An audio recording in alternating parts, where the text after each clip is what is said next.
cherche un croyant ne va pas.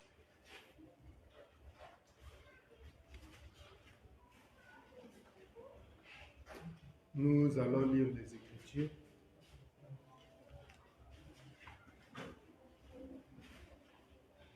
Nous allons lire la parole de Dieu dans le livre de Jacques. Jacques chapitre 3, verset 1er. Et vous souhaitez, vous prenez le verset 5 jusqu'au 12e verset. Oh Seigneur, lisons la parole de Dieu dans Jacques chapitre 3, verset 1er. Lisons au nom du Seigneur dans Jacques 3e, verset 1er. Mes frères, qu'il n'y ait pas parmi vous un grand nombre de personnes qui se mettent à enseigner. Car vous savez que nous serons jugés plus sévèrement. Je continue. Verset 5 jusqu'au verset 12. Verset 5 au verset 12e.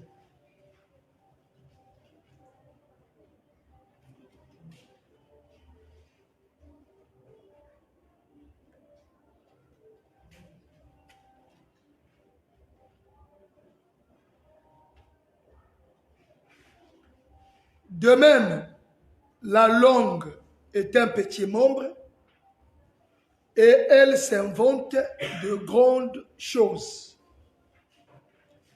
Voici comme un petit feu peut embraser toute une grande forêt. La langue aussi est un feu. C'est le monde de l'iniquité.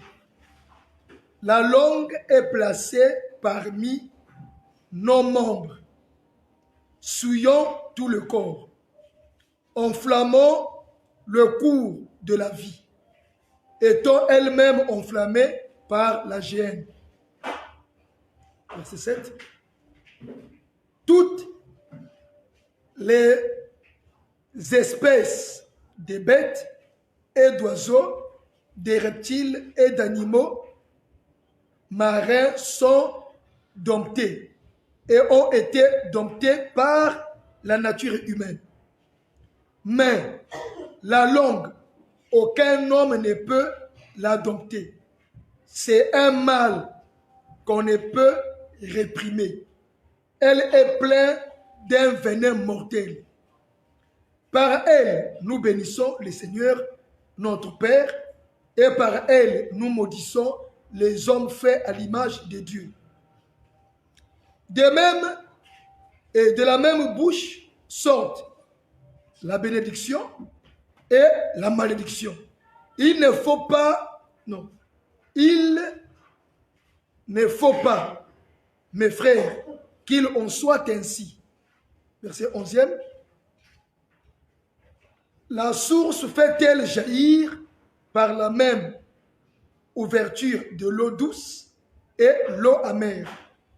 Un figuier, mes frères, peut-il produire des olives ou une vigne de figues?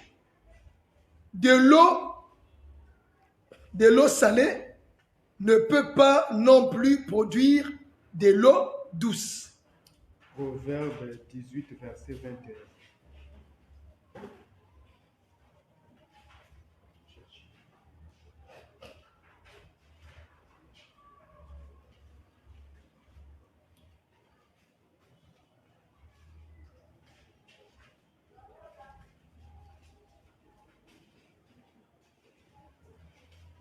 Nous lisons dans Proverbe 18, le verset 21.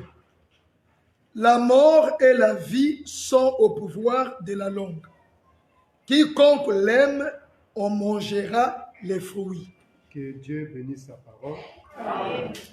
Tendre Père, nous te disons merci pour cet rassemblement. Ce n'est pas en vain, ô Dieu, que tu as permis que nous soyons encore enseignés. Nous croyons que toi, tu fais chaque chose pour un but. Et nous croyons ce soir, tu nous as réunis non pas pour se divertir autant de vos pères, mais c'est pour nous donner la vie au travers de la parole. Parce que selon il est écrit dans ta parole, que toute chose passera, mais ta parole ne passera point.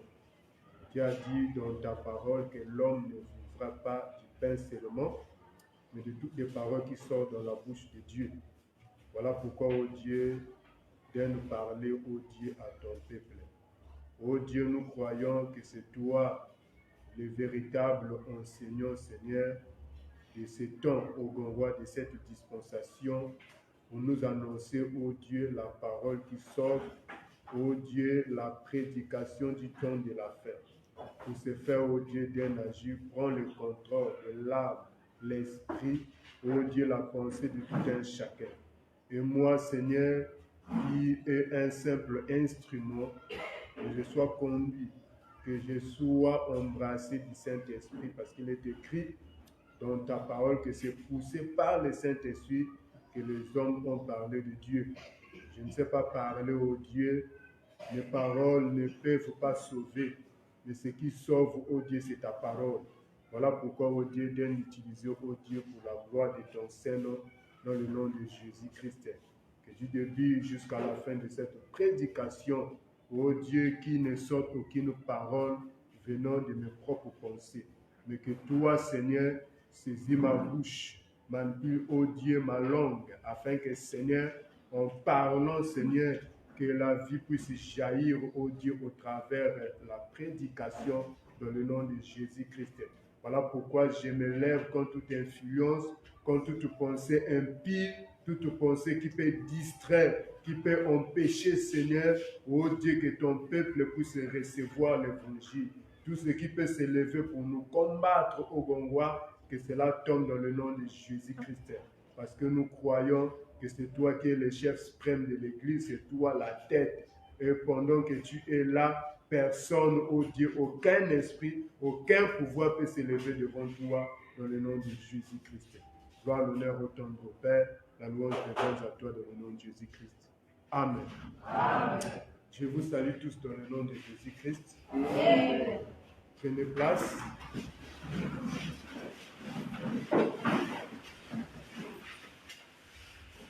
Que la grâce et la paix du Seigneur soient avec vous. Nous sommes ravis ce soir de ce que Dieu nous a réunis encore en ces lieux. Et Dieu, c'est un Dieu qui est bon, c'est un Dieu qui est merveilleux. Et nous, si nous venons ici parce qu'on a trouvé que ce Dieu-là est bon, parce qu'il est écrit dans sa parole que si vous avez goûté que le Seigneur est bon, approchez-vous de lui. Nous savons l'intérêt qui nous guide en Seigneur parce que nous savons un jour la terre sur laquelle que nous vivons va passer. Le monde, tout ce que nous voyons aujourd'hui va disparaître un jour. Mais le Dieu qui nous a créés, le Dieu qui nous a annoncé sa parole, il a dit que si nous croyons en lui et nous persévérons durant notre vie sur la terre, un jour nous régnerons avec lui éternellement. Amen.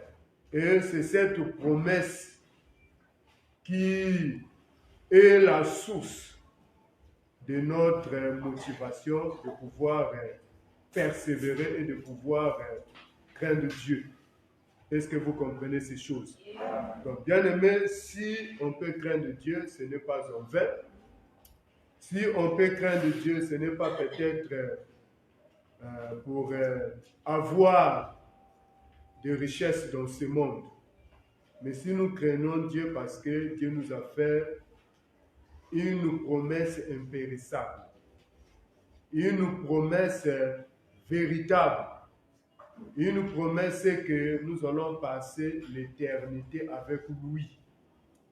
Et c'est cette promesse qui nous motive. Et cette promesse n'est pas à comparer avec la promesse des hommes. Est-ce que vous comprenez ces choses? Parce que tout ce qu'un homme peut te promettre, que ce soit le travail, que ce soit peut-être un don qu'il va te faire, mais tu verras que cela ne peut pas combler ta vie. Combien même quand il va te donner ça, et tu vas remarquer, tu auras encore besoin de beaucoup de choses. Quand on va te donner encore ce que tu vas demander encore, tu auras encore besoin de quelque chose d'autre. Et voilà pourquoi il n'y a rien sur la terre qui peut combler notre cœur, qui peut combler notre joie. Mais celui qui peut combler notre joie, c'est le Seigneur Jésus-Christ. Et le Seigneur Jésus-Christ, au travers comment? C'est au travers sa promesse. Et si aujourd'hui que nous persévérons, c'est pour qu'un jour que nous puissions palper les promesses de Dieu. Que ça ne reste pas des simples histoires que Dieu avait dit, mais si nous persévérons, c'est que nous croyons qu'un jour, ce que Dieu nous a promis finira par s'accomplir. Est-ce que vous comprenez ces choses? Alors, bien aimés, ce soir, nous voulons commencer un thème et je crois qu'on ne parlera pas beaucoup ce soir. On va juste débuter le thème et prochainement, le jeudi, on va continuer jusqu'à dimanche. Et sur ce que nous venons de lire, le premier livre qu'on a lu, c'est dans le livre de Jacques. Je vais répéter les Écritures. Jacques 3, premier verset. La Bible dit ceci: mes frères, qu'il n'y ait pas parmi vous un grand nombre de personnes qui se mettent à enseigner. Car vous savez que nous serons jugés sévèrement. Je saute, je commence au 5e verset. De même, la langue est un petit monde et elle se vante de grandes choses. Voici comment un petit feu embrasse une grande forêt. La langue aussi est un feu, c'est le monde de l'iniquité. La langue est placée parmi nos membres, souillant tous les corps et enflammant le cours de la vie, étant elle-même enflammée par la chair. Toutes les espèces de bêtes et d'oiseaux, de reptiles, d'animaux marins sont domptés et ont été domptés par la nature humaine. Mais la langue, aucun homme ne peut la dompter. C'est un mal qu'on ne peut réprimer. Elle est pleine de venin mortel. Par elle, nous bénissons le Seigneur, notre Père, et par elle, nous maudissons les hommes faits à l'image de Dieu. De la même bouche sortent la bénédiction et la malédiction. Il ne faut pas, mes frères, qu'il en soit ainsi. La source fait-elle jaillir par la même ouverture l'eau douce et l'eau amère? Que Dieu bénisse sa parole. Amen. Alors, bien aimé, ici, nous remarquons le frère Jacques est en train de parler concernant la langue. Premier verset, il commence premièrement à dire que mes frères, qu'il n'y ait pas parmi vous un grand nombre de personnes qui se mettent à enseigner. Car vous savez, nous serons jugés sévèrement. Donc, les frères Jacques commencent à attirer d'abord l'intention de ceux qui enseignent. Il dit, il ne faut pas qu'il y ait un grand nombre de personnes qui se mettent à enseigner. car nous serons jugés sévèrement. Donc nous croyons que l'enseignement, prêcher la parole de Dieu, enseigner la parole de Dieu, ce n'est pas donné à n'importe qui. Est-ce que vous comprenez ces choses-là? Voilà pourquoi le frère Jacques vient parler de l'enseignement. Et quand il parle, il dit qu'il n'y ait pas parmi vous un grand nombre de personnes qui se mettent à enseigner. Parce que, pourquoi il dit cela? Parce que ceux qui enseignent, il sera jugé sévèrement. Est-ce que vous voyez ces choses? Donc, ce n'est pas n'importe qui peut enseigner. Parce que parmi ceux qui enseignent, il peut y avoir des aventuriers. Parce que quand le frère est en train de parler ici, c'est qu'il avait remarqué quelque chose. Parce que l'Écriture a dit, c'est toujours par la bouche du frère Jacques, que croyez-vous que les Écritures parlent en vain? Donc ça veut dire que si le frère parle ainsi, c'est qu'il avait remarqué qu'il y avait un grand nombre des enseignants qui étaient en train d'enseigner. Et en voyant ces choses, voilà pourquoi il a dit qu'il n'y ait pas un grand nombre de personnes qui se mettent à enseigner. Parce que vous savez, l'enseignement donne la vie. Et l'enseignement aussi peut donner la mort. Donc, ça veut dire que quand quelqu'un se met à enseigner, il est en train de communiquer la vie au peuple de Dieu. Parce que Dieu a pris la vie, il a caché ça dans sa parole. Dieu a pris la vie, il a caché ça dans l'enseignement. Maintenant, celui qui enseigne, il doit communiquer au peuple de Dieu la vie. Maintenant, s'il ne communique pas la vie, il communiquera la mort.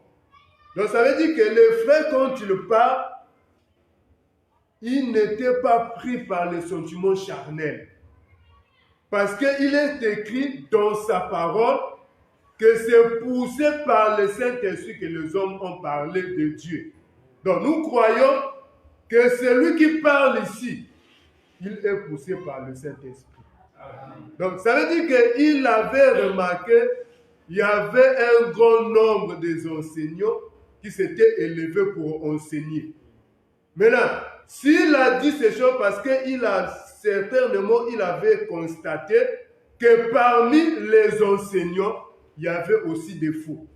Parmi les enseignants, il y avait ceux qui n'enseignaient pas bien. Ça veut dire que si on n'enseigne pas bien, le peuple ne va pas recevoir la vie. Est-ce que vous comprenez ces choses? Donc ça, c'est d'abord un premier point, que ce n'est pas n'importe qui peut enseigner. Ça veut dire que pour enseigner, il faut que Dieu te donne un don. Il faut que Dieu t'appelle à l'enseignement. Si Dieu ne puisse pas te mandater, quand tu vas enseigner, même si tu parles bien, même si tu construis de belles phrases, cela ne donnera pas la vie au peuple. Est-ce que vous comprenez ces choses? Et c'est ce que les frères disent. Ça veut dire que c'est un danger. Parce que quand tu le descends, dans le verset 5, il dit que de même la langue, c'est un petit monde qui se vante de beaucoup de choses, qui se vante de grandes choses. Donc ça veut dire que quand quelqu'un enseigne, il utilise la langue pour enseigner. Est-ce que vous comprenez ces choses? il utilise la langue. Maintenant, le frère Jacques dit ceci. Ici, il est en train de parler de la langue naturelle, la langue physique, la langue charnelle. Mais vous savez, nous faisons une première lecture et nous faisons aussi une deuxième lecture. Parce que la Bible dit que la nature elle-même ne vous enseigne-t-elle pas. Donc ça veut dire que Dieu a pris les choses naturelles pour nous enseigner les choses spirituelles. Donc ici, le frère Jacques commence par l'enseignement, mais quand on remarque le discours, quand on remarque la marche qu'il est en train de faire, il prend maintenant la langue. Il parle de la langue qui est un petit membre parmi les membres de notre corps. Est-ce que vous voyez ça? Et en parlant, il compare la langue à un petit fait. Il dit que la langue est comparable à un fait. Et de même que un petit fait peut enflammer, peut brûler toute une grande forêt. Et de même aussi, la langue peut souiller tout notre corps. Donc ça veut dire que pour enseigner, on utilise la langue. Maintenant, quand on descend, le frère Jacques dit ceci, que c'est par la même langue qu'on bénit le Seigneur, notre Créateur, notre Père qui nous a créés. Et par la même langue aussi, on bénit l'homme. Donc ça veut dire que par la langue, on peut bénir, par la langue, on peut maudire. Ça veut dire, quand on monte, automatiquement, je suis en train de comprendre pourquoi le frère Jacques est en train de dire qu'il ne faut pas qu'il y ait un grand nombre de personnes qui se mettent à enseigner. Parce que ici, nous voyons que la langue peut bénir et la langue peut aussi maudire. Donc, ça veut dire qu'il y a ceux qui enseignent. Parce que, bien aimé, la bénédiction ne vient nulle part si ce n'est que par la parole de Dieu. Amen. La bénédiction ne vient nulle part si ce n'est que par l'enseignement. Voilà pourquoi, avant de dire que cet homme-là, il est béni, vraiment ce frère-là, il est béni, il faut d'abord voir est-ce que ce frère, il est enseigné. Mais s'il n'est pas enseigné, d'où vient cette bénédiction? Est-ce que vous comprenez ces choses? Parce que c'est lui qui bénit, c'est Dieu. Parce que le mot bénédiction est sorti dans la bouche de Dieu. Lorsqu'il était en train de créer, il a créé l'homme et la Bible dit que Dieu bénit l'homme. C'est pour une première fois que le mot bénédiction se figure dans la Bible. Est-ce que vous comprenez ça? Donc nous comprenons que la bénédiction vient de Dieu. Mais or la Bible dit, au commencement était la parole. Et la parole était avec Dieu. Et la parole était Dieu. Donc, Dieu est égal à la parole. Donc, c'est lui qui a béni au départ, c'est la parole. Donc, c'est lui qui est béni, c'est celui qui a reçu la parole d'Adonai. C'est lui qui est béni, c'est celui qui est enseigné. Donc, si quelqu'un n'est pas enseigné, il mène une vie de désordre, c'est que cet homme-là n'est pas béni. Il a le bien matériel que le Dieu de ce siècle l'a donné. Parce que vous savez, le Dieu de ce siècle, c'est son domaine. Lui, en tout cas, lui ne blague pas. C'est-à-dire que pour donner le bien matériel. Parce qu'un jour, il a dit à notre Seigneur que si tu te prosternes devant moi, il lui montre tous les royaumes de ce monde et toute sa gloire. Il dit à Jésus, si tu te prosternes devant moi, je te donnerai toutes ces choses-là. Est-ce que vous comprenez ces choses-là? Et nous savons, il y a aujourd'hui aussi, il y a des gens qui se prosternent devant les diables. Et le diable leur donne la gloire de ce siècle, le pouvoir de ce siècle et les richesses de ce siècle. Et maintenant, si quelqu'un ne connaît pas la parole de Dieu, quand il verra l'homme est prospère, bon, en disant ça, je ne dis pas qu'un enfant de Dieu ne peut pas être prospère. Loin de là.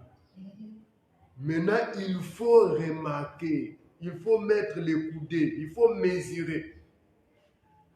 Cet homme-là, c'est vrai qu'il est béni, mais est-ce qu'il a dit? Parce que celui qui a dit, c'est celui qui a la parole de Dieu. Celui qui a la parole de Dieu, c'est celui qui est enseigné. Et quand il marche selon l'enseignement de Dieu. Est-ce que vous comprenez ces choses?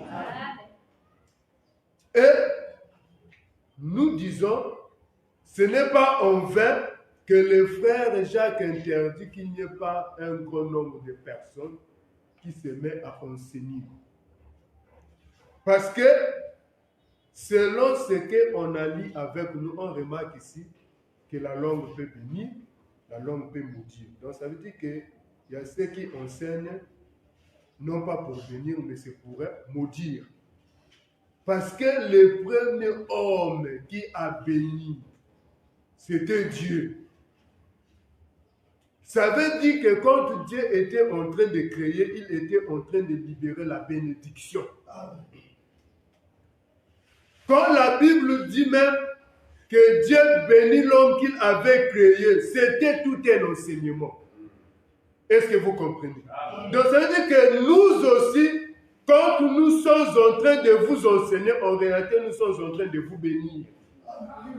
Bon, maintenant, moi-même, qui enseigne, si je suis maudit, est-ce que vous pouvez recevoir la bénédiction? Jamais. Parce que la Bible dit que l'homme peut donner que ce qu'il a. Si je ne suis pas béni, si je n'ai pas l'enseignement, si je n'ai pas la parole de Dieu, je ne vous transmettrai rien de Dieu. Est-ce que vous comprenez ces choses?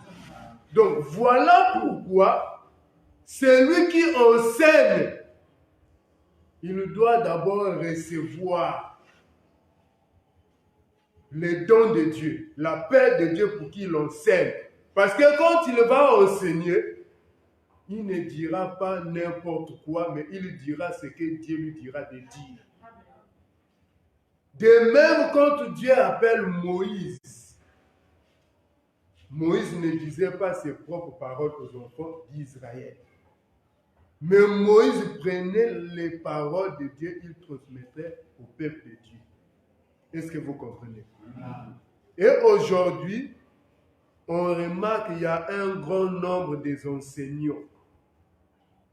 Et quand on remarque ceux qui écoutent la parole de Dieu, ils ne sont pas bénis.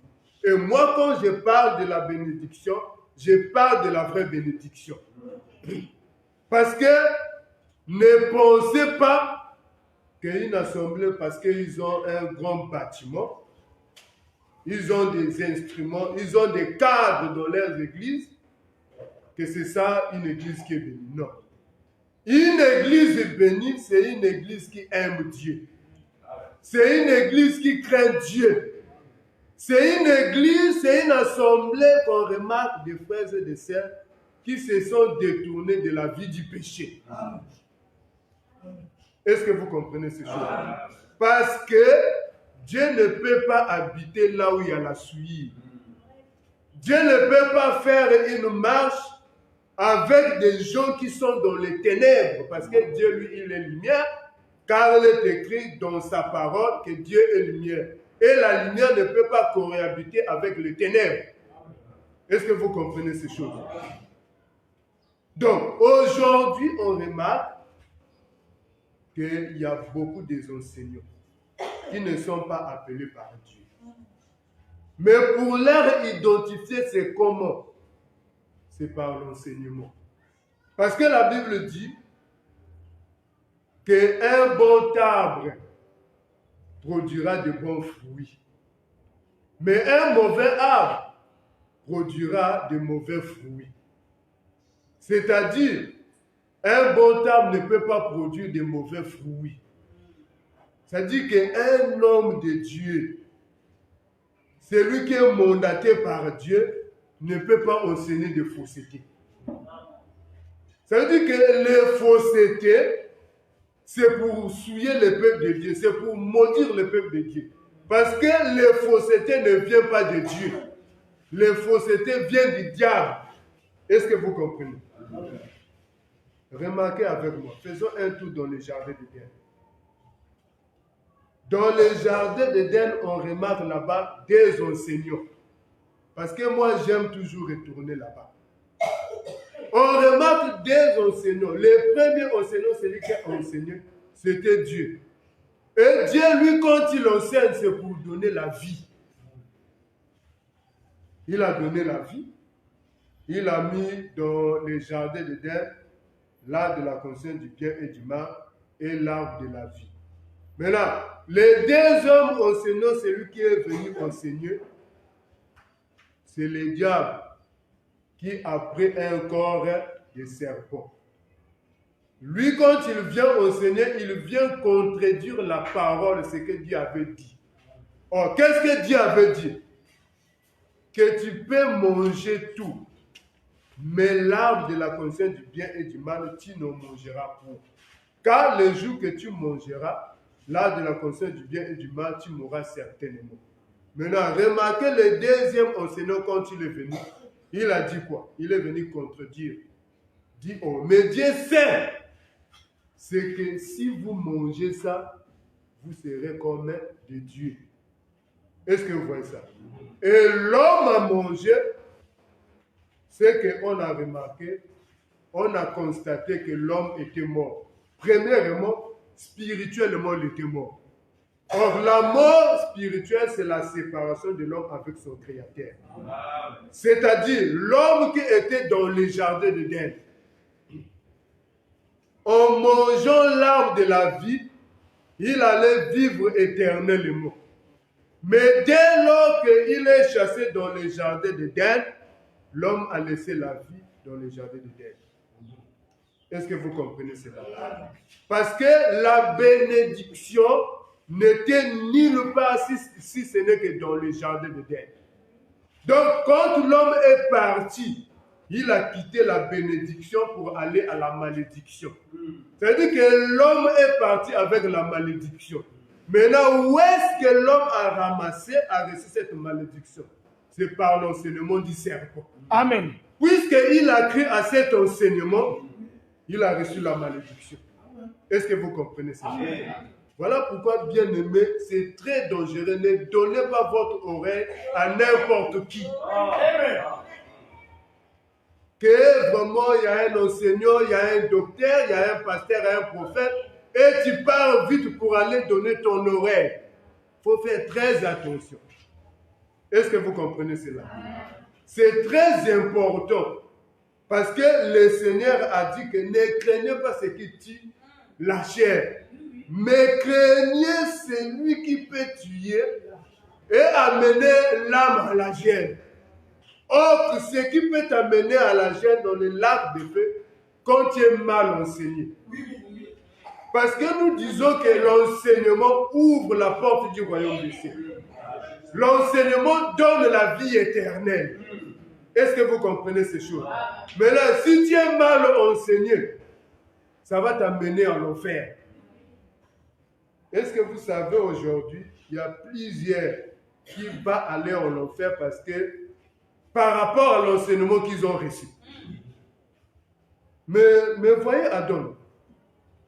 Adam, il a reçu la mort au travers de l'enseignement. Est-ce que vous comprenez ces choses?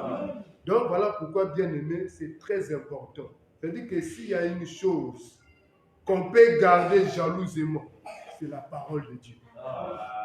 C'est l'enseignement. Voilà pourquoi un jour, le frère Paul a dit à son fils, dans la foi à Timothée, que garde le dépôt de la parole. C'est-à-dire que quand on prêche la parole, nous voulons faire de vous des dépôts de la parole. Et quand vous recevez, ne négligez pas cette parole. Ne rejetez pas cette parole. Mais gardez ça jalousement. Car c'est d'elle prévient la vie. Parce que si vous ne gardez pas ça, si la parole n'est plus dans votre vie, c'est la mort qui va vous placer. Est-ce que vous comprenez ces choses? Amen. Donc l'enseignement est très important.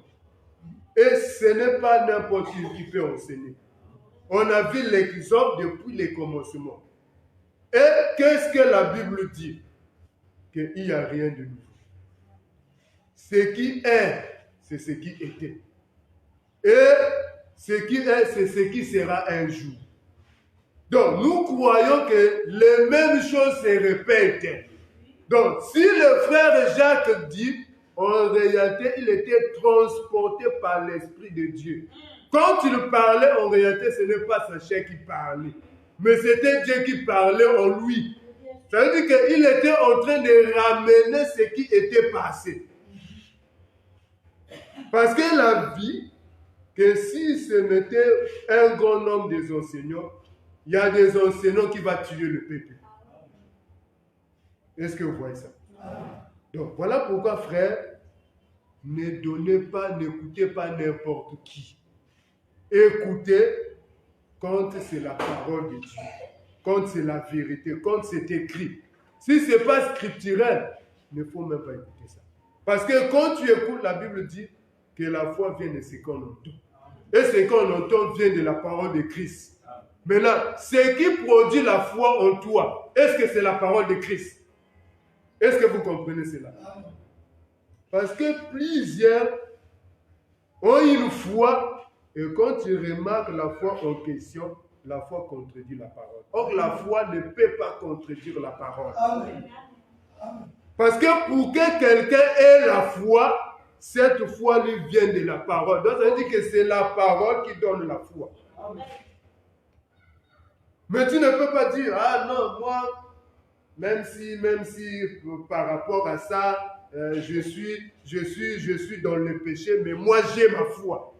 Ça c'est quelle foi? Oh, Dieu regarde quel cœur. Dieu regarde là où, le cœur, là où il y a la parole de Dieu. Parce que là où il y a la parole de Dieu, c'est là où il y a la foi. Vous savez même pour que Noé ait la foi, parce que Dieu l'a prêché. Dieu lui a dit que construis une arche. Et quand tu vas construire une arche, je ferai venir le déluge. Noé saisit des craintes et cette crainte a produit en lui la foi. Et c'est cette foi que, parce que la Bible dit que la foi, c'est une ferme assurance. C'est une démonstration des choses qu'on espère mais qu'on ne voit pas. Donc Dieu avait annoncé à Noé qu'il y aura le déluge et Noé ne voyait pas le déluge. Mais il démontrait la foi comment? C'est par la construction de l'arche. Donc quand Noé construisait l'arche, en fait que l'arche était en train d'annoncer le déluge. Est-ce que vous comprenez ces choses? Voilà pourquoi nous aussi, si Dieu nous a enseigné sa parole, qu'autrefois, on était des pécheurs. Autrefois, on était des blasphémateurs. Autrefois, on était des adultères, des impudiques. On était des convoiteurs. Mais cette fois-ci, on ne doit pas vivre cette vie. Maintenant, quand on va abandonner ça, ça veut dire que nous sommes en train de démontrer. Parce que la Bible dit, le frère Paul dit, quiconque commet ces choses n'entrera pas dans le royaume des cieux. Est-ce que vous comprenez? Donc, si quelqu'un nous pose la question, mais pourquoi vous craignez Dieu? Pourquoi tu as abandonné ceci? Parce que tu veux un jour vivre dans le royaume des cieux. Est-ce que vous comprenez ces choses? C'est ce que Noé était en train d'expliquer aux gens de son temps. Quand Noé construisait une arche, certainement, vous savez, il y a des gens qui sont curieux. Mais toi, pourquoi tu construis une arche? Mais toi, pourquoi tu n'as pas un copain? Mais toi, pourquoi tu n'as pas une copine? Tu es âgé, avancé en âge. Mais tu lui démontres. Est-ce que vous comprenez ça? Que par rapport à la parole. Et quand tu démontres, c'est ça la démonstration de la foi. La foi n'est pas seulement parler, mais tu vis dans le péché. Celui qui vit dans le péché n'a pas la foi. Est-ce que vous comprenez ces choses? Donc, voilà pourquoi nous disons c'est la parole qui produit en nous la foi. Et cette foi nous pousse à la crainte de Dieu. Mais ce que nous retenons, le point capital ici, c'est que le pouvoir de la langue. C'est-à-dire que quand je suis en train de vous parler comme ça, vous devenez une femme. Moi, je deviens le mari. Je suis en train de vous ensemencer. Est-ce que vous comprenez ces choses? Donc, ça veut dire qu'un enseignant a le pouvoir de semencer. Je suis en train de vous saluer. Parce que Marie, elle a reçu la grossesse par la salutation de l'ange. Est-ce que vous comprenez ces choses? Maintenant, il nous faut que celui qui enseigne, qu'il puisse avoir une langue qui est bénie. S'il n'a pas une langue qui est bénie, il va vous maudire. Bon, maintenant, quelqu'un qui vit dans le péché, il vous enseigne. Qu'est-ce que vous allez recevoir? Oh non, vous savez, Dieu c'est seulement ton cœur. Hein? Dieu c'est seulement ton cœur. Hein? Il ne faut même pas regarder, même si vraiment c'est vrai que je sais, il n'y a pas la vraie parole, mais moi c'est seulement ma foi. Mais cette fois-là, tu as trouvé ça où? Est-ce que vous voyez ça? Ça veut dire que par ton comportement, on va remarquer si tu es bien enseigné ou bien tu es mal enseigné. Parce qu'on avait identifié le langage de Pierre. Cette servante dit, mais toi aussi tu parles comme lui. Pourquoi Pierre parlait comme lui, lui qui est Jésus-Christ? Et pourquoi Pierre parlait comme Jésus-Christ? Parce qu'il était enseigné par Jésus-Christ. Amen. Donc ça veut dire que le but de l'enseignement, c'est pour vous initier, pour que vous puissiez parler comme Jésus-Christ. En sorte que quand tu vas te retrouver dans un milieu quelconque, quand tu vas parler, il faut qu'on te pose la question. Mais toi, tu pries où? Toi, tu as l'assemblée. Mais qu'est-ce qu'ils ont remarqué? Ils ont remarqué le langage. La langue, ça dégage la bénédiction. Vous savez que la bénédiction attire. Est-ce que vous comprenez? Maintenant, si celui qui vous enseigne, il a une langue qui est maudite, ça veut dire que vous aussi, vous serez maudit. Même quand tu parles, c'est la malédiction qui va sortir. Est-ce que vous comprenez ces choses? Donc, voilà pourquoi c'est très important. Et j'aimerais même ceux qui vont nous écouter ailleurs, qu'ils entendent cette parole. Parce qu'aujourd'hui, il y a beaucoup d'aventuriers dans le monde. Plusieurs sont devenus des pasteurs. Plusieurs sont devenus des ministères, des ministres. Mais là, toi, quand tu es devenu ministre ou prédicateur, qui t'a appelé? Ce que tu dis, tu as ramassé ça où? Tu as reçu ça où? C'est ça la question. Est-ce que vous comprenez ces choses?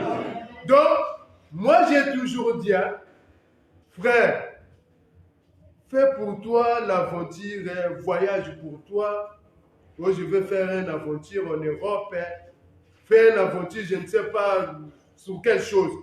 Mais en ce qui concerne les choses de Dieu, ne fais pas l'aventure.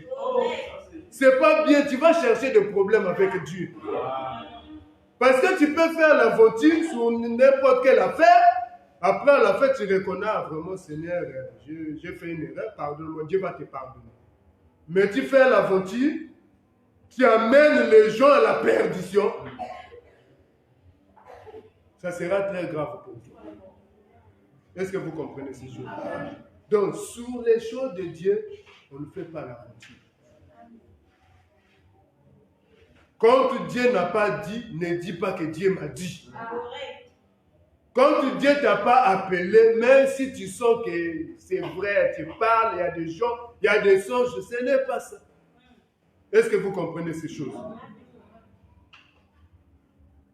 Et la Bible dit que par la même langue, excusez-moi, que nous bénissons et par la même langue aussi, nous pouvons bénir. Et la langue, le frère Jacques a dit, la langue, c'est aussi un feu qui peut enflammer une grande forêt. Il descend, il dit que la langue peut souiller tous les corps. Donc ça veut dire que si la langue, c'est un feu qui peut enflammer une forêt, et la langue peut souiller tout le corps, donc ça veut dire que le corps maintenant représente la forêt qui est brûlée par le feu. Est-ce que vous comprenez ces choses? Et la Bible dit que la langue peut souiller tous les corps et gaspiller même tous les parcours de ta vie. Il y a des gens aujourd'hui, ils ont de sérieux problèmes spirituels. Ils accusent même leurs parents. Parfois, ce n'est pas leurs parents, mais c'est l'enseignement. Parce que l'enseignement, c'est aussi un esprit qu'on vous fait revêtir. Parce que la Bible dit que revêtez-vous du Seigneur. Donc, ça veut dire que quand on vous enseigne, nous sommes en train de vous donner des vêtements. Est-ce que vous comprenez ces choses? Et quand tu es enseigné, c'est cette parole qui te guidera. Parce que la Bible dit, le psalmiste dit que ta parole, c'est une lampe à mes pieds. C'est une lumière. Donc ça veut dire que l'enseignement, c'est lui qui nous guide. Donc si c'est une fausseté, tu vas marcher aussi dans la fausseté. Si c'est une vérité, tu vas marcher aussi dans la vérité. Est-ce que vous voyez ces choses? Et maintenant, remarquez. Par la même langue sort la bénédiction et la même langue aussi sort la bénédiction. Et le frère Jacques a dit que personne ne peut dompter la langue. C'est très très compliqué. Et il a donné un exemple, que toute espèce des animaux, que ce soit des oiseaux, des animaux marins, ceux qui se trouvent dans la mer, ceux qui se trouvent dans la terre, ont été domptés par l'homme. Ça veut dire que les animaux, on peut dompter ça. Puisque la science évolue, donc les animaux, on peut les dompter. Mais la langue, les frères précisent que personne ne peut la dompter. Est-ce que vous voyez ça? Et c'est très compliqué. C'est très compliqué. Parce que, vous savez, tous nous vivons la même réalité. C'est vrai que la Bible dit que c'est à l'abondance du cœur la bouche parle. Mais vous savez, ça, il n'est pas sujet de ça. Il n'est pas question de ça. C'est vrai qu'il y a des paroles que la bouche sort, qui a été méditée, qui vient du cœur. Mais quand la Bible dit que la langue, personne ne peut les dompter, comprenez que Il y a des paroles parfois que tu sors dans ta bouche, tu n'as pas médité ça. Tu n'as pas prévu ça. Je donne un exemple. Tu pars quelque part, soit vous avez un rendez-vous avec une personne, mais tu arrives là-bas. Quand tu vas là-bas, avec la pensée que ça va bien se passer. Mais quand tu arrives là-bas, parfois la personne commence à t'insulter. La personne commence à te quereller. Maintenant, si tu n'as pas la maîtrise, tu auras pris par la colère. Et par la colère, tu peux sortir des choses qui ne sont pas justes. Et la Bible dit que la colère de l'homme n'accomplira pas la justice, c'est de Dieu.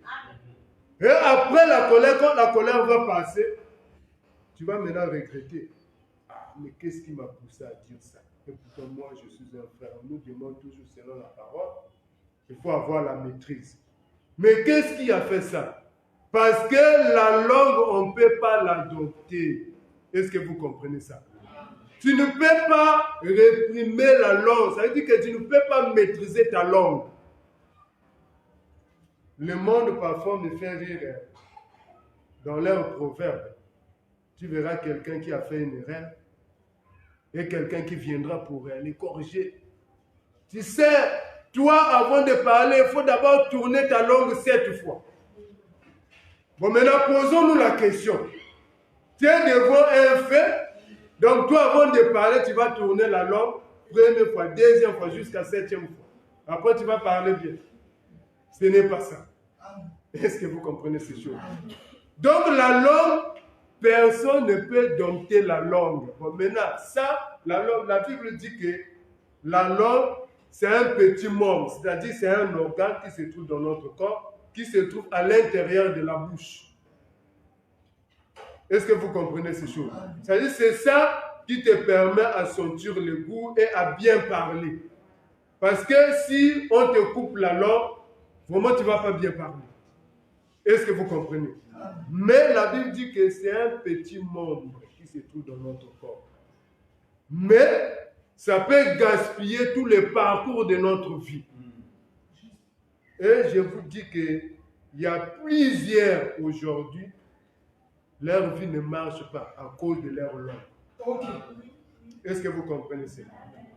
Parce qu'on a lu avec vous aussi Proverbe 18, verset 21. Excusez-moi. Où la Bible a dit que la mort et la vie est au pouvoir de la langue. Quiconque l'aime mangera le fruit. Il est déjà 18h30, puisque c'est le premier jour, peut-être, je vais bientôt arrêter. La Bible dit que la mort et la langue, et la mort et la vie est au pouvoir de la langue. Donc, la vie et la mort se trouvent dans ta langue. Et la Bible dit, quiconque l'aime, on mangera le fruit. Maintenant, posons-nous la question, il s'agit de quel fruit? Il y a des fruits. Parce que dans Proverbe, on nous parle de la mort et la vie. Ça veut dire que nous sommes devant des faits qui sont différents. Nous sommes devant une réalité, la mort et la vie. Mais la mort et la vie, Dieu prend ça, il le met ça dans la langue. Et il dit, quiconque l'aime mangera le fruit. Il s'agit de quel fruit? Il n'y a que 2 fruits. La mort, c'est un fruit. La vie aussi, c'est un fruit. Est-ce que vous comprenez? Donc, ça veut dire que par ta propre langue, tu peux maudire ta vie. Voilà pourquoi j'attire l'attention des frères et des sœurs qui aiment parler n'importe comment. Quand ça ne marche pas dans ta vie, tu commences à maudire ta propre vie. La Bible dit que la mort et la vie sont au pouvoir de ta langue. Frère, est-ce que tu sais, tu peux maudire ta vie? Tu peux bénir aussi ta vie. Est-ce que vous voyez ça? Donc, voilà pourquoi nous devons faire très attention par rapport à ce que nous disons. Et le frère Jacques a dit qu'une source, dans une source, peut jaillir de l'eau douce et de l'eau salée. Donc, les frères, pour nous enseigner, pour nous donner de la compréhension, il est en train de faire des comparaisons. Est-ce que vous voyez ça? Et il dit, il ne faut pas, frères, que ces deux choses se retrouvent en vous. Maintenant, je vais essayer de parler un peu. Parce que vous savez, chaque chose dans ce monde, on peut l'édompter. Mais la Bible a dit que la langue, on ne peut pas l'édompter. Ça, c'est quoi? Qui est une créature? Un organe qu'on ne peut pas l'édompter. C'est quoi ça? Est-ce que vous comprenez ces choses? Voilà pourquoi nous disons prophétiquement, comprenez-moi bien. Parce que vous savez, la Bible a dit ceci par la bouche du frère Paul. Il faut que la parole de Dieu habite à vous abondamment. Que vous connaissez Christ dans sa profondeur, dans sa hauteur, dans sa largeur et dans sa longueur. Ça veut dire qu'avant d'aller dans la doctrine atterrir, il faut toujours monter. Est-ce que vous comprenez ces choses? Et nous disons, la langue aussi se trouvait dans les jardins d'Éden. Parce que dans la langue se trouve la malédiction, dans la langue se trouve la bénédiction. Or, Dieu a dit ceci. Voici aujourd'hui, je mets devant vous deux choses. La vie et la mort. Le bien et le mal. La malédiction et la bénédiction. Et quand on entre dans les jardins d'Éden, on voit aussi cette chose. On voit ça comment? On voit ça par l'arbre de la connaissance du bien et du mal. On a bien dit l'arbre de la connaissance du bien et du mal. Donc dans cet arbre-là, il y a deux choses. Il y a le bien et le mal. Dans le mal, on trouve la malédiction. Est-ce que vous comprenez? Dans le mal, on trouve la mort. Maintenant, dans le bien, on trouve la vie, on trouve la bénédiction, on trouve le bien. Maintenant, Dieu prend cette chose, il les place dans les jardins d'Éden. Est-ce que vous comprenez ces choses? Et dans les jardins d'Éden, ça veut dire que l'arbre là pouvait venir et pouvait maudire. Et nous disons, cet arbre-là, c'est Moïse. Est-ce que vous comprenez ces choses? Et ce Moïse-là, c'est Dieu lui-même. Nous allons lire une écriture. Je crois qu'on va s'arrêter là, puisque nous sommes en train d'aller petit à petit. Deutéronome. Il faut que vous compreniez la parole de Dieu. Parce que pour ceux qui ne connaissent pas la parole, comment tu peux dire que la langue c'est Dieu? Deutéronome. Deutéronome 27.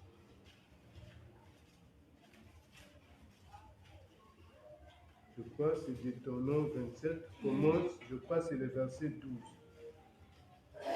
Non, commence au verset 11. C'est mieux. Verset 11 au verset 13. Deutéronome 27, verset 11 au verset 13. Deutéronome 27, verset 11 jusqu'à 13.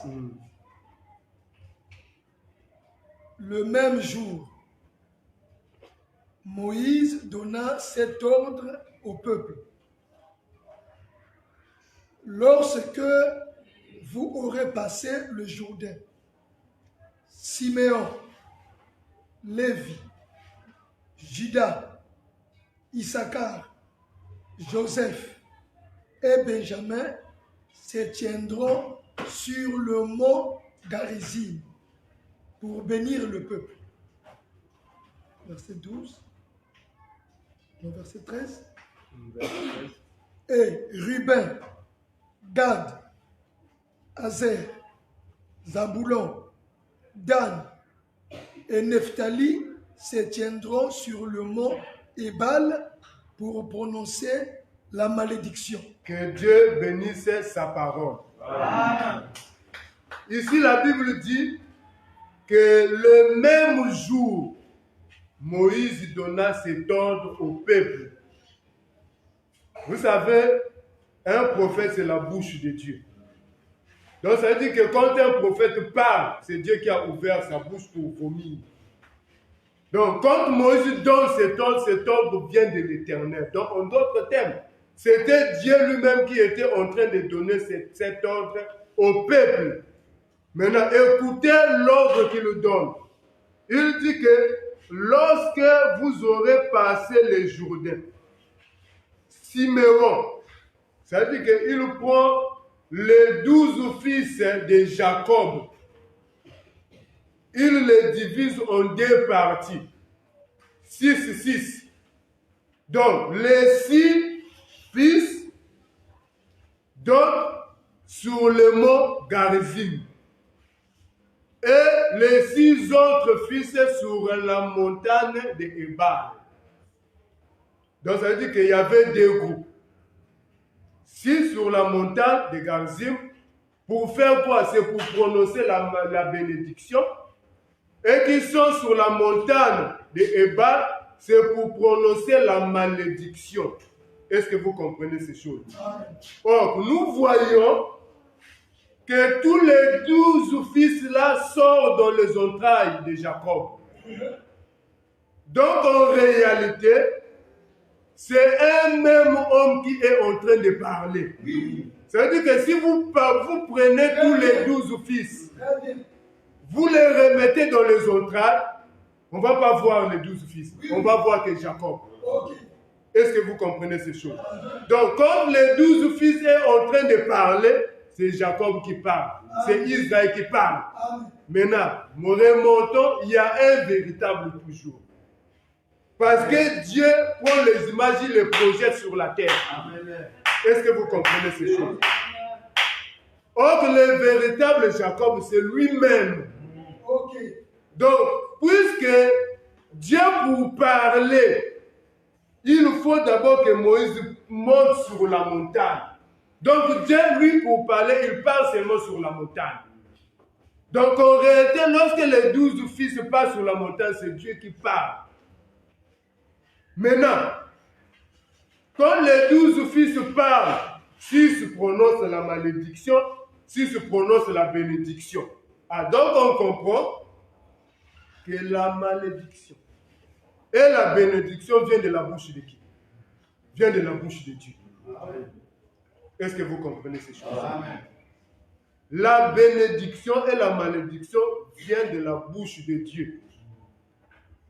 Bon, ceux qui sont seulement, qui comprennent les Écritures de façon naturelle, de façon théologique, vont dire non, tu ne peux pas dire ça. Mais quand on repart dans les jardins d'Éden, le diable n'a pas créé, c'est Dieu qui a tout créé. Amen. Et quand il avait créé, il avait mis l'art de la conscience du bien, l'art de la conscience du bien, du mal. Du bien et du mal. Est-ce que vous comprenez ces choses?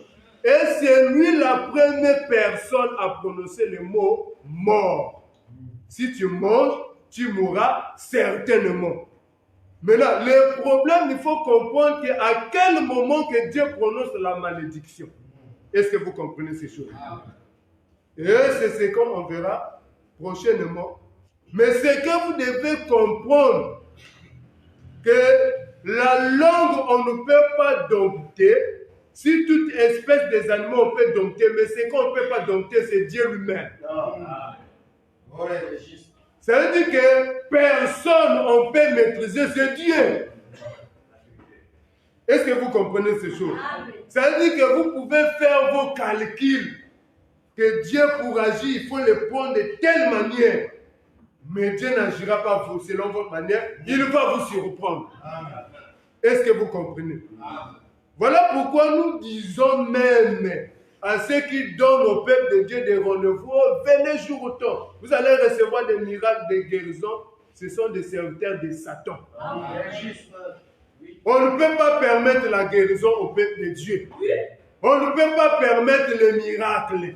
Parce que les miracles, la bénédiction, toutes ces choses-là ne viennent pas de l'homme. Mais quand l'homme commence à donner des rendez-vous, ça veut dire qu'il a maîtrisé Dieu. Est-ce que vous comprenez ça? Ça veut dire que tu as pris Dieu, tu l'as mis dans un cage.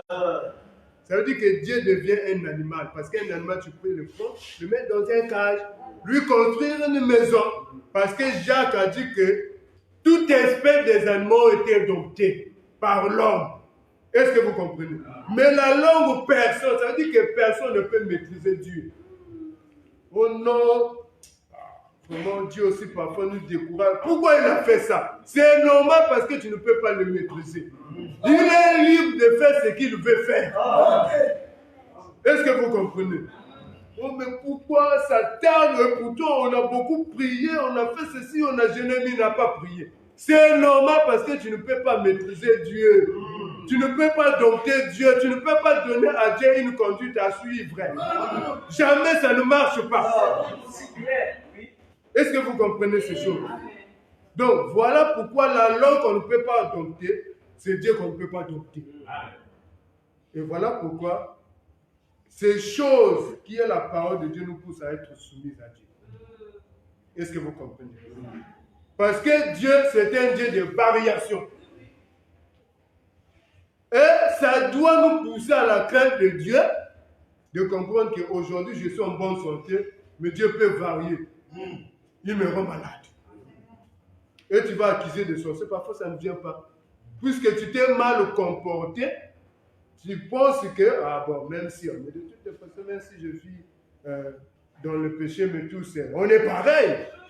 Moi-même, je suis quand même avancé, puisque, il craint Dieu. Mais il faut savoir qu'un jour, Dieu va te surprendre. Parce que ne pense pas, puisque tu vis dans le péché, tu es en bonne santé, hein, ça dit que tout, tu prospères, tu penses que tu as maîtrisé Dieu. Tu n'as pas maîtrisé Dieu. Un jour, Dieu va te surprendre. Voilà pourquoi il faut craindre Dieu, mon frère. Il faut craindre Dieu, ma sœur. Parce que Dieu va te surprendre. Est-ce que vous voyez ça? Donc, ici, il y a deux groupes qui sont là pour bénir, qui sont là pour maudire. Et nous disons aussi, les deux groupes-là est égal à deux hommes. C'est Moïse et le Seigneur. Est-ce que vous comprenez? C'est toujours Dieu, mais le problème, c'est la dispensation. Amen. Okay. Ça veut dire que Dieu étant que Père, il n'a pas communiqué la bénédiction. Parce que la loi en réalité n'a pas béni. La loi en réalité a mis encore le peuple en difficulté. Nous allons lire une écriture. Bon, c'est une dernière écriture, on va continuer prochainement. Je crois que c'est dans le livre du prophète Ézéchiel.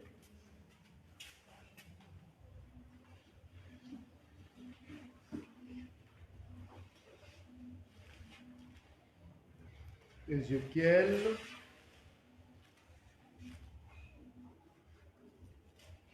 Ézéchiel 20, verset 25.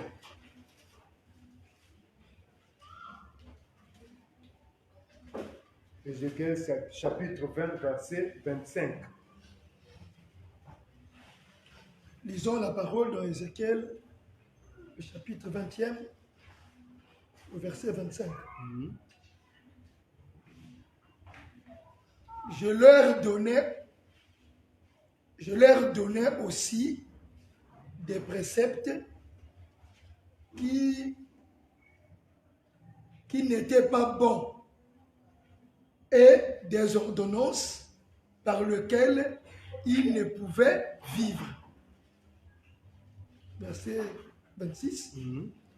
Je les souillais par leur offrande quand ils faisaient passer par le feu tous leurs premiers-nés. J'ai voulu ainsi les punir et leur faire connaître que je suis l'Éternel. Que Dieu bénisse sa parole. Amen.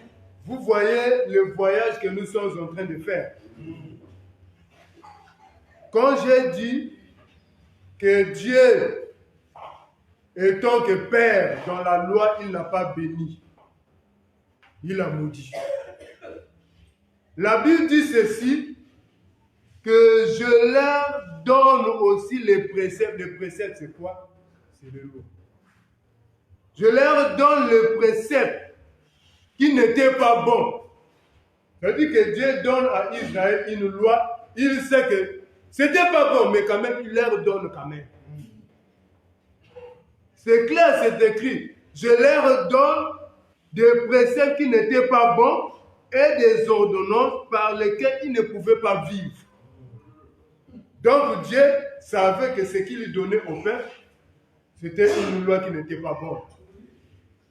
Des ordonnances dans lesquelles ils ne pouvaient pas vivre. Mais il leur donne quand même. Et il dit que je leur souillais. La Bible dit que la langue peut souiller tous les corps. Donc ça dit que Dieu, il donne une loi à Israël.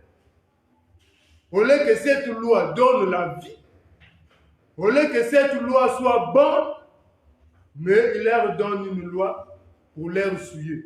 Et il dit aussi, j'ai fait ça pour leur punir. Est-ce que vous voyez ça?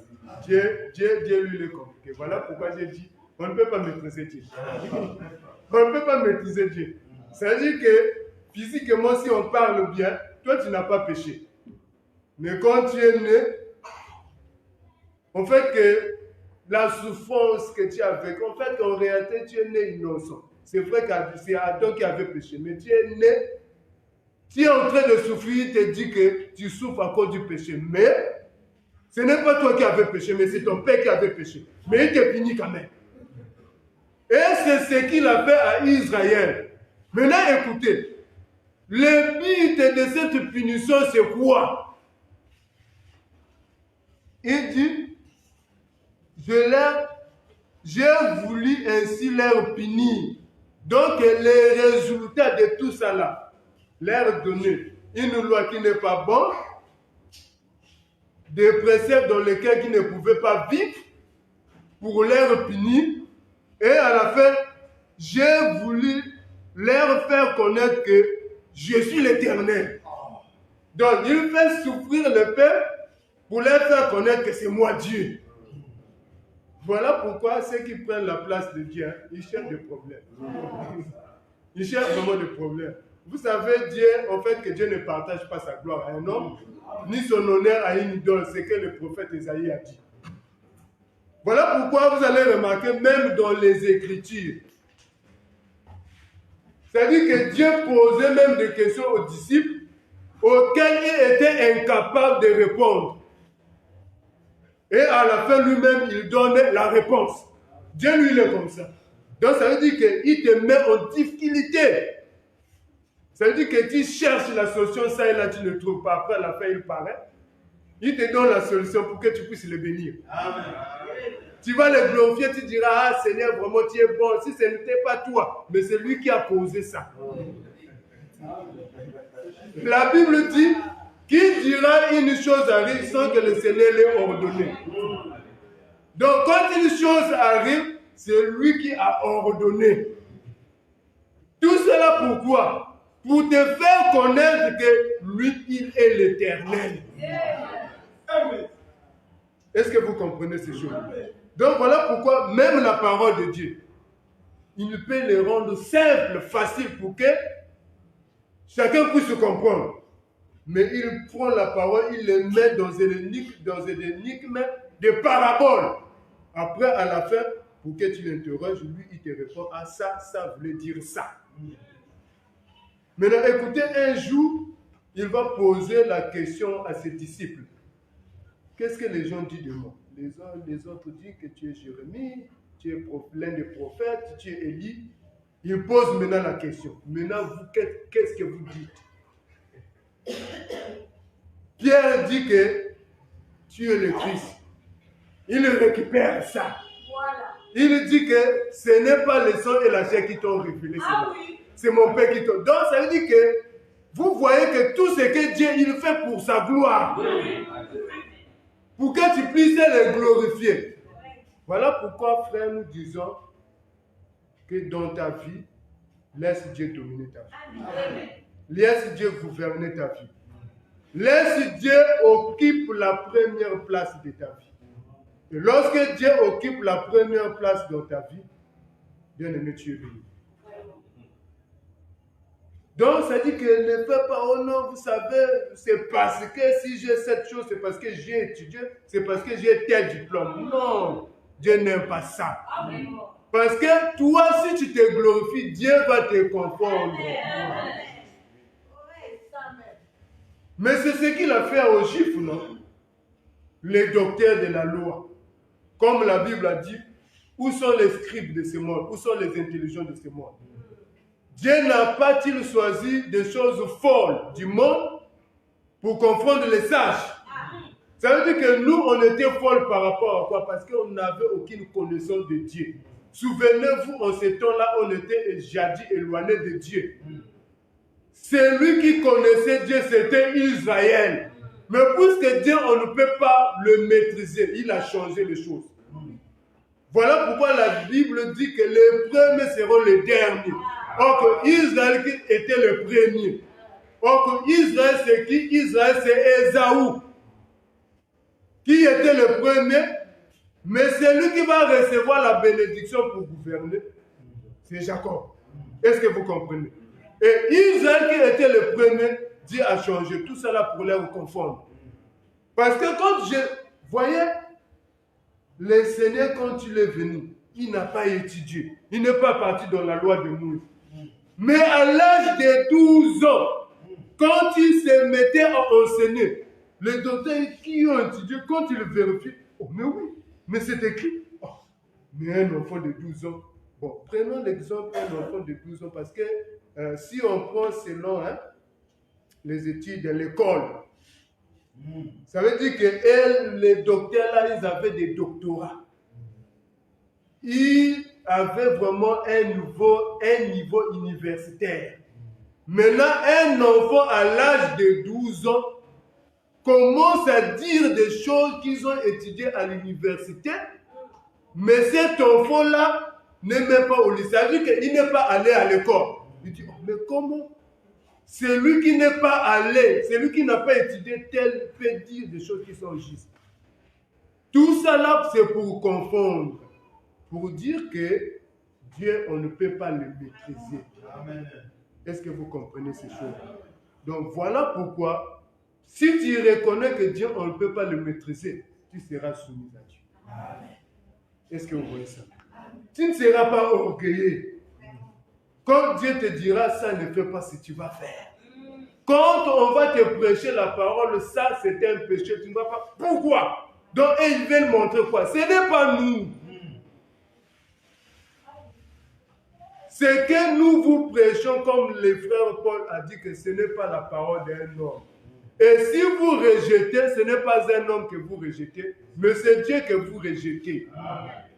Voilà pourquoi toute parole, tout enseignement de Dieu est pour amener le peuple de Dieu à la crainte de Dieu, à l'obéissance de Dieu.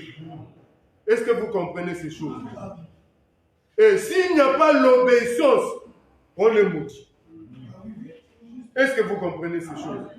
Et voilà pourquoi je repars au premier verset là où le frère Jacques a dit qu'il n'y a pas un grand nombre de personnes qui se mettent à enseigner. Est-ce que tous ceux qui enseignent, ils poussent le peuple de Dieu à craindre Dieu, à être soumis à Dieu, à reconnaître qu'en dehors de Dieu, il y a en dehors de lui, il n'y a pas un autre Dieu? Est-ce que vous comprenez ces choses? Donc voilà pourquoi un enseignant doit pousser le peuple de Dieu à la crainte de Dieu. Amen. Et ceux qui écoutent doivent recevoir aussi l'enseignement, doivent dire Amen. Ça veut dire que Amen, que cela soit ainsi. et que tu mets cela en pratique. Est-ce que vous comprenez cela? Donc, le but de l'enseignement, c'est pour nous amener à la soumission. Pour comprendre que Dieu n'est pas ton mari. Hein? Dieu n'est pas ton mari. Pour que tu puisses dire, oh, il y a un salaire, il y a un cas qui te font bien. La chambre, l'homme que tu as, il y a un que du pape. Dieu n'est pas ton mari. Okay. Si tu peux maîtriser ton mari dans la chambre, ce n'est pas Dieu. Si tu peux maîtriser ta femme, ce n'est pas Dieu. Donc Dieu n'est pas quelqu'un à blaguer. Sois soumis à lui. Quand tu es soumis à lui, non, toutes les portes sont ouvertes. Est-ce que vous comprenez ces choses? Et pour dire aussi, nous qui prions Dieu, nous qui avons la loi, il faut savoir qu'est-ce que nous pouvons dire à Dieu. Voilà pourquoi Ecclésiaste 5 a dit que ne sois pas trop pressé à prononcer des paroles. Parce que quand je descends dans la prophétie, quand j'ai monté, j'ai dit que la langue là, qu'on ne peut pas me dire c'est Dieu. Maintenant, quand je descends, c'est maintenant toi. La Bible dit dans l'Ecclésiaste que ne te précipite pas de prononcer des paroles devant Dieu, car Dieu est au ciel et toi sur la terre. Que tes paroles soient un peu nombreuses. Vous savez, il y a d'autres dans leur prière, au lieu de prier, ils blâment Dieu. Oh Dieu, pourquoi? Jusqu'aujourd'hui. Mais qu'est-ce que tu fais pour Dieu? Est-ce que vous voyez ça? Quand tu es en train de réclamer les droits, qu'est-ce que tu fais pour Dieu? Parce que nous disons, pour réclamer les droits à ton père, pour réclamer les droits à un père, il faut que tu sois son enfant. Maintenant, quand tu réclames les droits à Dieu, est-ce que tu es son enfant? Parce que la Bible dit que à tous ceux qui l'ont reçu, il leur a donné le pouvoir de devenir enfants de Dieu. Amen. Non pas selon la volonté d'homme, mais selon la volonté de Dieu. Donc, quand on est enfant de Dieu, ça veut dire que Dieu doit donner naissance. Mais Dieu donne naissance comment? Au travers la parole. Voilà pourquoi Jésus-Christ a dit à Nicodème que si tu n'es pas né de nouveau, tu n'entreras pas dans le royaume des cieux. Maintenant, étant qu'un enfant de Dieu, il faut produire les fruits de la parole. Donc, pour que tu réclames les droits à Dieu, il faut que tu sois son enfant. Parce que nous disons, tous nous sommes créatures de Dieu, mais tous nous ne sommes pas enfants de Dieu. On est né créatif et on devient enfant quand on croit, quand on devient une nouvelle personne. Parce que la Bible dit, celui qui est en Christ devient une nouvelle créature. Et les choses anciennes sont passées et toutes choses deviennent nouvelles. Est-ce que vous comprenez ces choses? Donc voilà pourquoi, même quand on prie, qu'on doit faire attention avec ce que nous prononçons, nous disons avec notre langue. Sinon, on peut provoquer la colère de Dieu. Sinon, on peut attirer la malédiction sur notre propre vie. Parce que tu es en train de dire que vraiment, moi je suis ton enfant. Maintenant, quand Dieu vérifie, parce qu'un enfant, c'est celui qui se trouve dans sa maison. Et nous disons, la véritable maison de Dieu, c'est sa parole. Amen. Maintenant, Dieu, pour vérifier que tu es son enfant, il doit te voir dans ta parole. Bon, c'est en Christ. Minuscule. Quand on voit 1 Timothée 2 a dit que les femmes vêtues d'une manière de son de pudeur. Mais les sœurs là ne s'habillent pas de manière de son de pudeur. Ça veut dire que tu n'es pas son enfant. Est-ce que vous comprenez ça? Mais un serviteur de Dieu ne doit pas être colérique. Mais quand on remarque, tu es vraiment colérique, mais tu réclames que tu es son enfant. Là maintenant, quand Dieu te verra, Dieu sera en colère contre toi. Mais prenons un exemple dans la nature. Aujourd'hui, tu te lèves là, non, moi je suis le fils du président, son excellence Denis Sassou Nguesso. Mais quand on remarque, quand on voit, on va faire, comment on appelle ça? L'ADN. Rolek, tu n'es pas son enfant. Tu sais que tu peux faire la prison. Ça, c'est à l'usage de l'homme. Ça, c'est l'homme. Maintenant, Dieu. Donc, ça veut dire qu'il y a des paroles que nous disons, on provoque la colère de Dieu. Quand on provoque la colère de Dieu, c'est là où la malédiction vient sur notre vie. C'est pourquoi il faut faire très attention. Et nous disons aussi, il y a des gens jusqu'à aujourd'hui sont gaspillés parce qu'ils n'ont pas su bien parler devant Dieu. Parce que devant le roi, il faut bien parler. Il faut bien parler. Si tu ne parles pas bien, il va se fâcher contre toi. Est-ce que vous comprenez? Que le Seigneur vous bénisse. Que vraiment, le jeudi, on va continuer encore cette morceau. On a commencé. Et chacun va prier. Chacun va prier. Je sais que tu as écouté la parole, tu as compris la parole. Je ne sais pas de quelle manière tu as compris. Si tu te retrouves déjà par rapport à ce qu'on vient de parler, et tu parles n'importe comment. Pendant le jour, il y a des choses qui sous ton corps, qui te fait pécher. Prie le Seigneur, que le Seigneur te pardonne. Que le Seigneur soit avec ta bouche, afin que quand tu parles, que ça ne soit pas l'intelligence humaine qui va parler, mais c'est le Seigneur qui parlera en toi. Prions le Seigneur de toi. Ne va pas dans des églises si tu cherches un